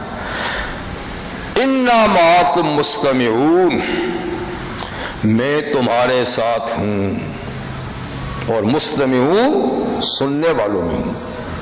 تم کیا کہو گے سنتا ہوں، وہ کیا کہے گا جواب میں سنتا ہوں. فکر کی کیا بات ہے بھائی، جب میں تمہارے ساتھ ہوں اب کسی چیز کی کمی رہے گی نہیں. جس کے ساتھ اللہ ہو جائے ساری کائنات ایک طرف ہو، ایک اللہ ایک طرف ہے، فکر کی بات ہی کیا ہے. تو بھال یہ بہت بڑی حوصلے والی بات ہوتی ہے کہ جس کی پشت پر کوئی طاقت ہو نا، اس میں بڑا حوصلہ پیدا ہو جاتا ہے. آپ روڈ پہ گاڑیاں دوڑاتے جاتے ہیں، 50 کی سپیڈ 55 60 پہ جاتے ہیں، اور آگے بڑے سرکار اگر جا رہے ہوں تو 50 سے بھی وہ ایک اکیلا ہوتا ہے اور آپ کی ہزاروں گاڑیاں پیچھے ہو جاتی ہیں، ایک دم بریکیں لگ جاتی ہیں سب کو. ارے بھائی کیا بات ہے، وہ کس کس کو پکڑے گا؟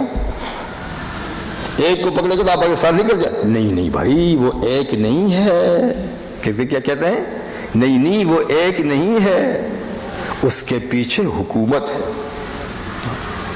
تو پیچھے حکومت ہے تو ایک سے اتنے ڈرتے ہیں، اور وہ بھی اتنے ہمت والا ہوتا ہے کہ اگر وار سٹاپ کر لے تو سب کھڑے ہو گئے. وہ گھنٹوں تک نہ چلے، سب کھڑے رہیں گے، کوئی احتجاج بھی نہیں کریں گے، اس لیے کہ وہ ایک نہیں ہے، اس کے پیچھے طاقت ہے. تو بات تو طاقت کی ہے نا. تو جب آپ جیسا میرا جیسا ایک آدمی اتنوں کو روک سکتا ہے اس بل بوتے پر کہ اس کے پیچھے طاقت ہے، تو جس کے پیچھے اللہ کی طاقت ہو اس کو کیا بگاڑے گا؟ کر سکتے. لیکن بات تو ایمان کی ہے. آج وہ ایمان مسلمانوں میں کہاں ہے کہ ہمارے پیچھے؟ اس لیے کہ ہم نے تو اللہ سے ناطہ توڑ رکھا ہے، ہم نے تو اللہ کو ناراض کر دیا ہے. ہم کس منہ سے کہیں کہ ہمارے ساتھ اللہ کی طاقت ہے؟ اس لیے ہماری حیثیت بھیڑ بکریوں کے ریوڑ جیسی ہے کہ یہاں سے ایک آواز جاتی ہے تو سارے دب جاتے ہیں، ساری دنیا چکنا ہو جاتی ہے. اور وہاں سے آئی ہے سفید گھر سے، کال آئی ہے سفید گھر سے. ٹھیک ہے، تو بھائی اس کو یاد رکھیے. انا معکم، اللہ فرماتا ہے انا معکم، میں تمہارے ساتھ ہوں. فکر کیوں کرتے ہو موسیٰ؟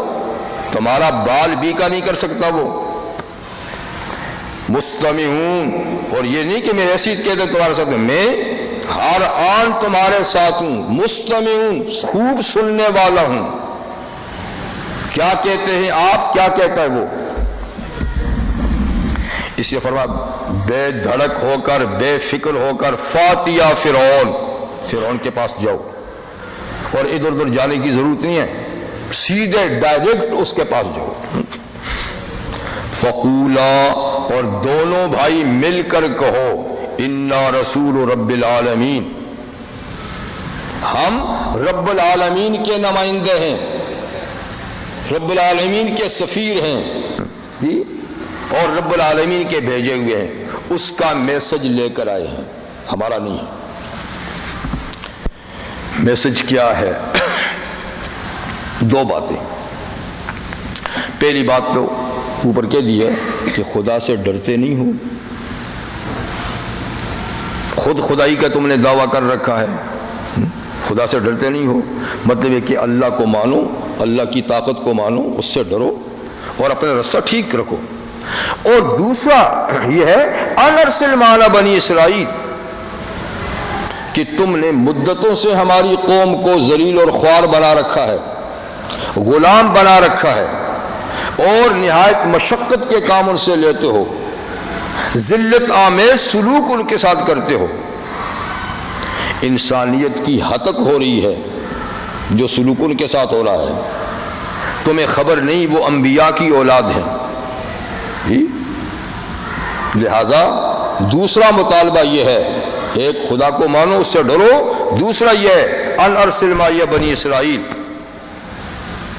میرے ساتھ بنی اسرائیل کو آزادی دے دو، میرے ساتھ بنی اسرائیل کو بھیجو، میں ان کو لے کر ان کے آبائی وطن لے جاؤں گا. اللہ کا یہ حکم ہے. بس ان کے جتنے دن یہاں تھے تمہارے ملک میں بس ہو گئے، اب مزید ان پہ ستم نہیں کرو، اور میرے ساتھ بھیجو، میں ان کو لے کر اپنے آبائی وطن فلسطین لے جانا چاہتا ہوں. یہ پیغام ہے. ہاں یہ جب غلامی سے چھڑا کے جب لے کے جا رہے ہیں ابھی تو کہاں، ابھی تو آئیں گے تو یہ پیغام پہنچائیں گے نا. ابھی تو اس پہ بڑا ٹائم لگے گا. آزادیاں اتنی آسانی سے کہاں ملتی ہیں بھائی. ابھی تو پتہ نہیں موسیٰ علیہ السلام کتنا مصر میں رہیں گے، کتنی دفعہ سمجھائیں گے، کیا کچھ ہوگا، اور پھر بھی اس نے کب آزادی دینی ہے. پھر تو آزادی لی جائے گی دی نہیں جاتی، لی جاتی ہے. جی ہاں، تو وہ بات ابھی آگے آئے گی. سو یہ پیغام حضرت موسیٰ علیہ السلام وہاں سے گئے، اللہ کا پیغام پا کر مصر اپنے گھر گئے، اپنے بھائی کو لیا اور دونوں بھائی فرعون کے پاس آئے اور اللہ کا یہ میسج دونوں نے اس کو دیا. اب آگے فرعون کیا کہتا ہے. جب پیغام سنا تو اس نے کہا الم نربک فینا ولیدا، تیور بدل گئے اس کے. موسیٰ آپ کو بچپنا یاد نہیں ہے؟ ہمیں آنکھیں دکھاتا ہے، کل ہمارے گھر میں پلا ہے، بڑا ہوا ہے، اب تو مجھے آنکھیں دکھاتا ہے، مجھ سے آزادی مانگتا ہے. الم نربک فینا ولیدا، کیا ہم نے تیری تربیت نہیں کی اپنے اندر بچپن میں؟ تجھے تو کسی اندیشے سے ماں نے صندوق میں پیک کر کے دریا میں بہایا تھا میاں، یہ تو ہم نے اسے اٹھایا، کھولا اور تجھے بچہ بنا کے شاہی محل میں رکھا، تیری تربیت شاہانہ انداز سے کرتے رہے، آج تو ہمیں آنکھیں دکھاتا ہے، ہم سے مطالبے کرتا ہے. اور وَلَبِثْتَ فِينَا مِنْ عُمْرِكَ السِّنِينَ، اور پھر تو رہا ہمارے اندر اپنی زندگی کے کئی برس. یہ نہیں کہ بچپن کے چند سال رہا، کئی برس، یعنی جوانی تک، یعنی 30 سال تک. تو حضرت موسیٰ علیہ السلام 30 سال تک فرعون کے گھر میں رہے، شہزادی کی زندگی گزارتے تھے، شہزادے کی طرح. تو پوری 30 سال زندگی تو نے گزاری، اور پھر 10 سال وہاں چلے گئے فلسطین، اس میں کیا نام ہے مدین، اور 40 سال کی عمر میں جب واپس آئے تو نبوت مل گئی 40 سال کے بعد. تو 30 سال یہ نہیں رہے، بچپن سے لے کر 30 سال تک تو ہمارے اندر رہا. تو گویا فرعون نے ان پہ اپنا احسان جتایا کہ ہم تو تیرے محسن ہیں، بچپن میں ہم نے پالا اور جوانی تک ہمارے اندر رہا، اور پھر تو ہمارا جرم کر کے بھاگ بھی گیا. ہاں ہاں، وَفَعَلْتَ فَعْلَتَكَ الَّتِي فَعَلْتَ، اور تو نے پھر کیا نا اپنا وہ کام جو تو نے کیا. تو نے وہ کام کیا نا جو کیا، یعنی میری قوم کا ایک آدمی مار کے بھاگ گیا. وَأَنْتَ مِنَ الْكَافِرِينَ، اور تو موسیٰ بڑے ناشکروں میں سے ہیں. تو یہاں کافر بوانے ناشکر، یعنی ہمارے احسان کا یہی بدلہ تھا، ہمارا آدمی مارا اور پھر بھاگ بھی گیا، اور اب جی ہمیں دعوت دینے کے لیے آیا ہے، مبلغ بن کے آیا ہے. ہاں جی، یہ اس نے بات کو آئی گئی کر دیا، دعوت کو بے اثر بنا دیا، جیسے کہ نا کہ تو کون ہوتا ہے ہمیں سمجھانے والا. یہ تو اس کی تکبر کے جملے ہیں. جی اب موسیٰ کے تواضع کے جملے سنیے. یہ ہے تبلیغ، یہ ہے تبلیغ کا انداز. ورنہ موسیٰ علیہ السلام تو تھپڑی لگا دیتے تو کام پورا ہو جاتا نا، اس لیے کہ ان کی پشت پہ تو اللہ کی طاقت ہے. وہ سخت سست کہتے تو کہہ بھی سکتے تھے، اللہ نے گارنٹی پہلے دے دی تھی کہ تیرا کچھ نہیں بگاڑ سکتا، لیکن نہیں، تبلیغ اس کا نام نہیں ہے. طاقت ہے تو بھی تبلیغ میں نرمی اور تواضع.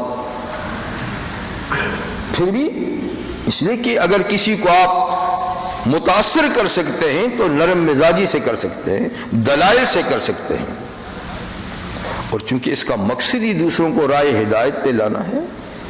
اگر یہاں سختی دکھائیں گے تو وہ تو اور بھی بدک جائے گا، بھاگ جائے گا. تو اس لیے اس میں بہرحال جیسے سورۃ طٰہٰ میں فرمایا فَقُولَا لَهُ قَوْلًا لَيِّنًا، موسیٰ دونوں بھائی جاؤ تو فرعون کے ساتھ نرمی سے بات کرنا. تو یہ نہیں کہ تم کوئی ڈر رہے ہو یا میری مدد نہیں ہوگی، نہیں، فرمایا کہ تبلیغ کا انداز ہی ہے. بادشاہ بھی تبلیغ کے لیے جائے تو اس کو بھی نرمی سے کرنا ہے، نبی جائے تو بھی نرمی سے کرنا ہے، امتی جائے تو بھی بات نرمی سے کرنی ہے، پیار سے کرنی ہے، محبت سے کرنی ہے، دل سوزی سے کرنی ہے، خلوص سے کرنی ہے. اس لیے کہ یہ کام اس کے بغیر چلتا ہی نہیں ہے. جی ہاں، یہ اصول ہے.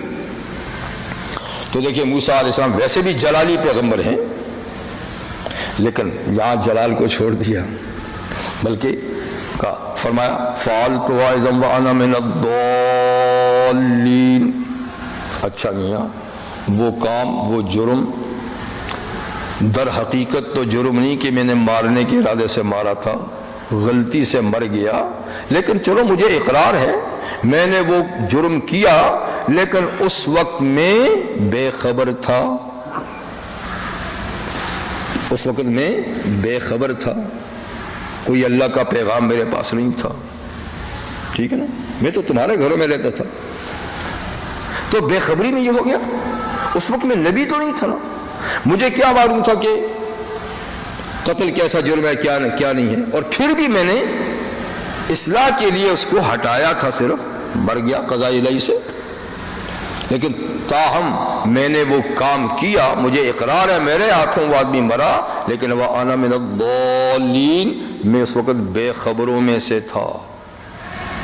تو کہ دوال گمراہ کو بھی کہتے ہیں، دوال گمراہ کو بھی کہتے ہیں جس کا رستہ گم ہو جائے، لیکن دوال بے خبر کو بھی کہتے ہیں، جیسے حضور کے بارے میں فرمایا وَوَجَدَكَ ضَالًّا فَهَدَى، اے محمد صلی اللہ علیہ وسلم آپ کو نبوت سے پہلے ہم نے اپنے سے بے خبر پایا، فہدا پھر ہم نے آپ کو رستہ بتایا، اپنا رستہ بتایا، آپ کو پہلے ہمارے رستے کی خبر نہیں تھی، ہم نے آپ کو رستہ بتایا، تو اس کا معنی یہاں بے خبر۔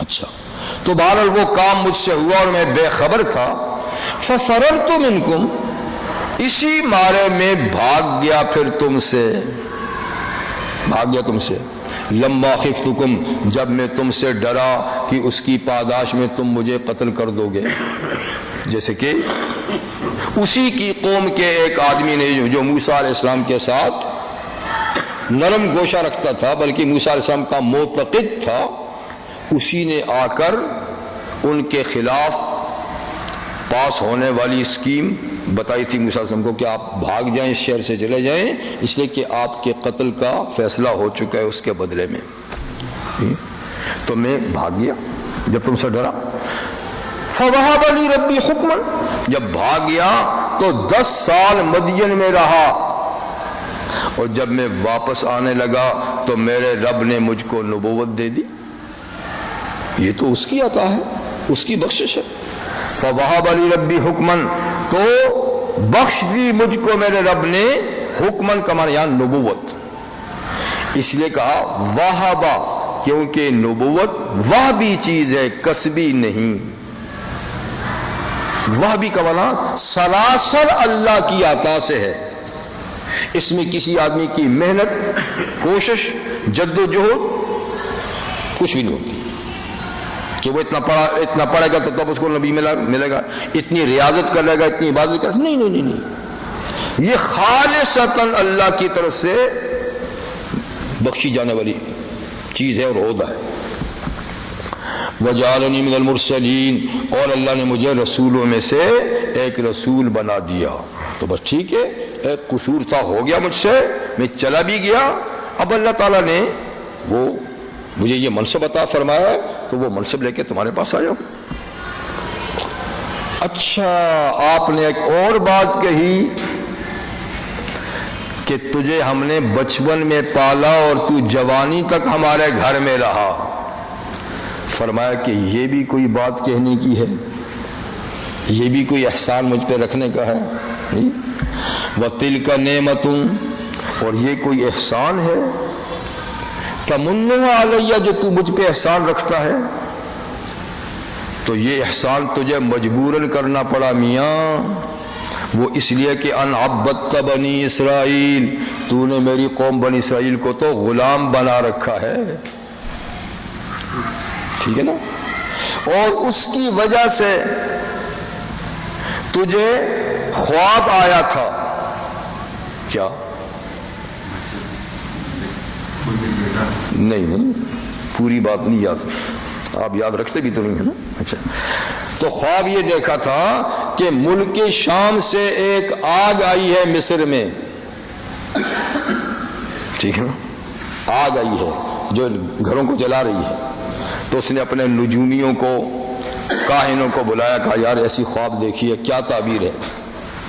انہوں نے کہا اس ملک کے لوگوں میں سے ایک بچہ پیدا ہوگا جو تیری حکومت کے زوال کا باعث ہوگا۔ ٹھیک ہے نا، یہ لوگ ادھر سے تو آئے ہیں، تو نے اس پر پھر بچوں کے قتل کا فیصلہ کیا اور 90,000 بچے اسرائیلی تو نے قتل کرا دیے اس اندیشے پہ۔ تو میری ماں نے مجھے قتل سے بچانے کے لیے صندوق میں پیک کر کے دریا میں ڈالا، یہ کوئی احسان ہوا؟ یہ تو تیرے ظلم کی وجہ سے میں تیرے گھر پہنچا، میں تیرے ظلم کی وجہ، تو یہ ظالمانہ حکم نہ دیتا تو میری ماں مجھے گھریں سب سنبھالتی، تجھے پالنا نہ پڑتا۔ تو یہ جو تو مجھ پہ احسان رکھتا ہے، تو یہ تو بنی اسرائیل کو غلام بنانے، ان پہ ظلم ستم ڈھانے کی وجہ سے تجھے مجبوراً کرنا پڑا، تو یہ کوئی احسان نہیں ہے۔ میری ماں کی گود سے اٹھا کر نہیں لایا کہ اس بچے کو ہم پالنا چاہتے ہیں، ٹھیک ہے نا؟ تو اس لیے یہ کوئی احسان نہیں ہے، یہ تو تیرے ظلم کی وجہ سے ایسا ہوا۔ ہاں جی، یہ جواب دیا موسیٰ علیہ السلام نے کہ قصور ہو گیا تھا، لیکن اس وقت میں بے خبر تھا، پھر بھاگ بھی چلا۔ اور دوسرا احسان، یہ کوئی احسان نہیں ہے، یہ آپ کے ظلم کا رد عمل تھا جو مجبوراً آپ کو کرنا پڑا۔ اس پر فرعون پھر آگے سے بولا، یہ ابھی مکالمہ ہے موسیٰ علیہ السلام اور فرعون کے درمیان گفتگو چل رہی ہے۔ قال فرعون وما رب العالمین، اچھا موسیٰ تو یہ کہتا ہے کہ میں رب العالمین کی طرف سے آیا ہوں، یہ رب العالمین کون ہوتا ہے بھائی؟ انجان بن گیا، انجان۔ رب العالمین کون ہوتا ہے؟ اس لیے کہ اس پورے ایریے کا تو میں ہی ہوں، جیسا کہ انا ربکم الاعلی، بڑا میں ہوں اور چھوٹے میں نے مختلف چرچوں میں بٹھا رکھے ہیں، بڑا میں ہوں۔ تو یہ رب العالمین کی جو بات کہتے کہ اس کو اس نے تجھے بھیجا ہے، وہ کون ہوتا ہے؟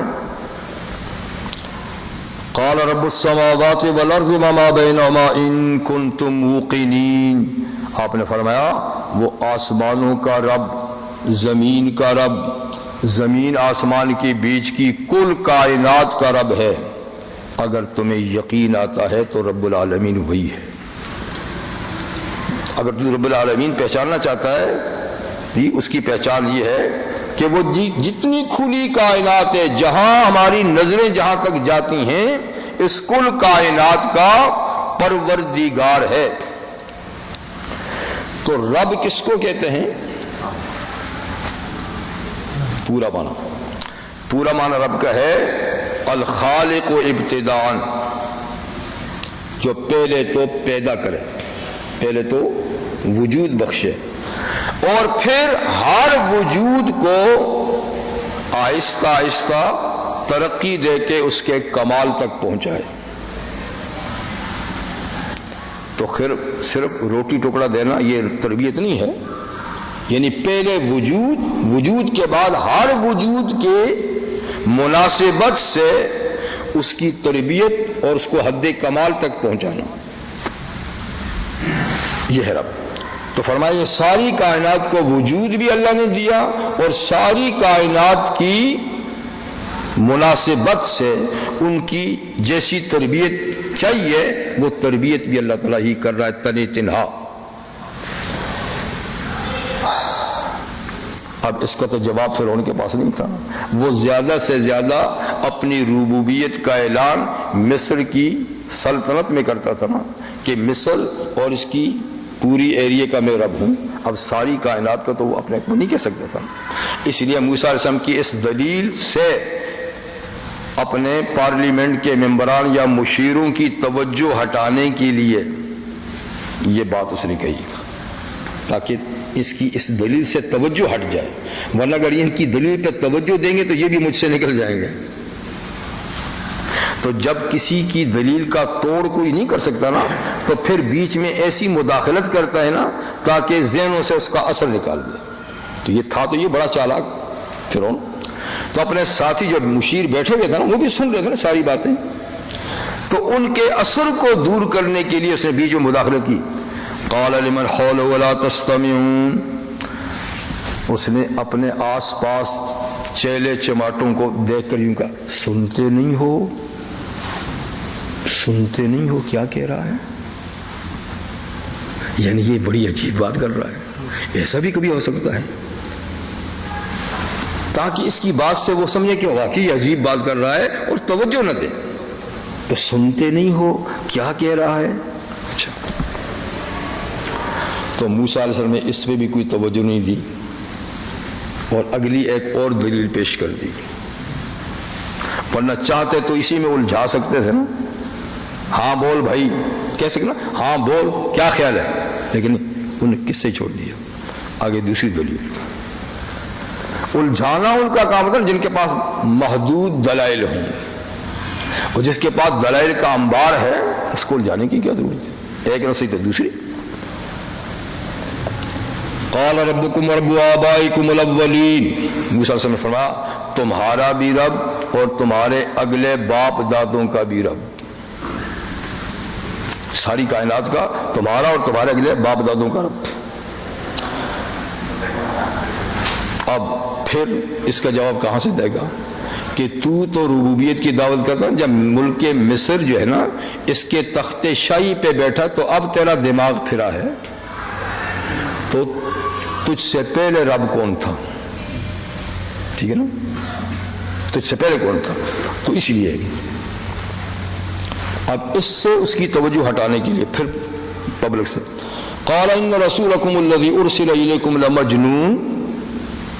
اب موسیٰ علیہ السلام پر الزام تراشی شروع کر دی، کیونکہ دلائل کے جواب جب نہ ہو تو یا الزام تراشی ہوتی ہے اور یا پھر کیا ہوتا ہے، دھمکی ہوتی ہے. آگے پھر دھمکی بھی دے گا نا، اس لیے کہ دلائل کا جواب دلائل سے نہیں دے سکتا.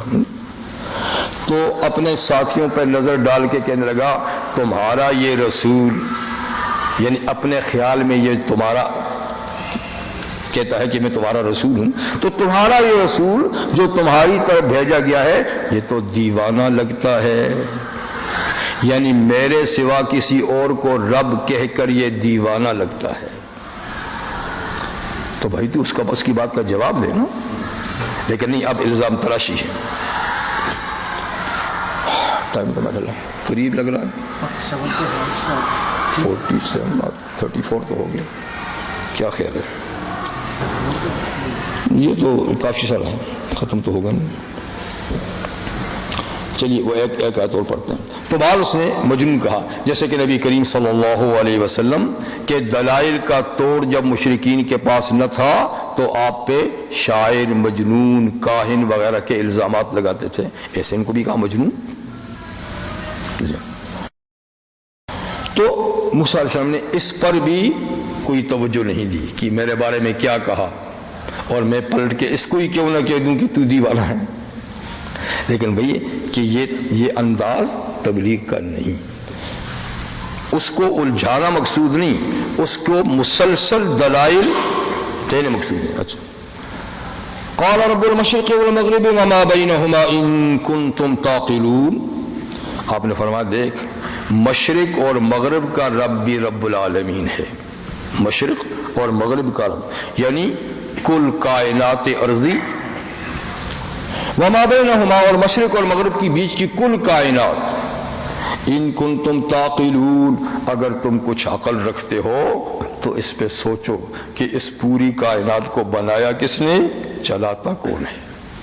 جس نے بنایا، جو چلا رہا ہے وہی رب العالمین ہے.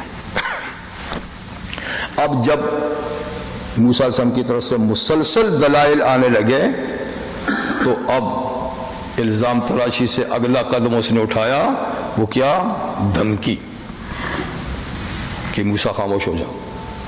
خاموش نہیں ہو جائے گا تو پس زندان کر دوں گا، جیل میں بھیج دوں گا. جیل میں تو اب جیل کی دھمکی ہے. لَئِنِ اتَّخَذْتَ إِلَٰهًا غَيْرِي لَأَجْعَلَنَّكَ مِنَ الْمَسْجُونِينَ. سیدھی سیدھی بات ہے، اگر میرے سوا کسی اور کو خدا کہا تو میں ضرور تجھے جیل میں بھیج دوں گا، کبھی نہیں نکلے گا. تو اس لیے خاموش ہو جاؤ.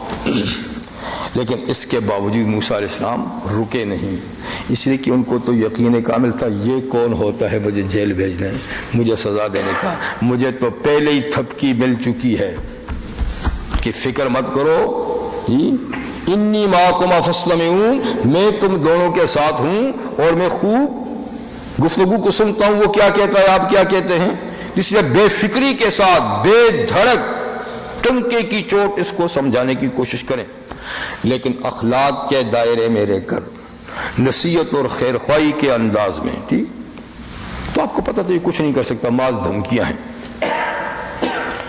تو خیر اس نے یہ کہہ دیا۔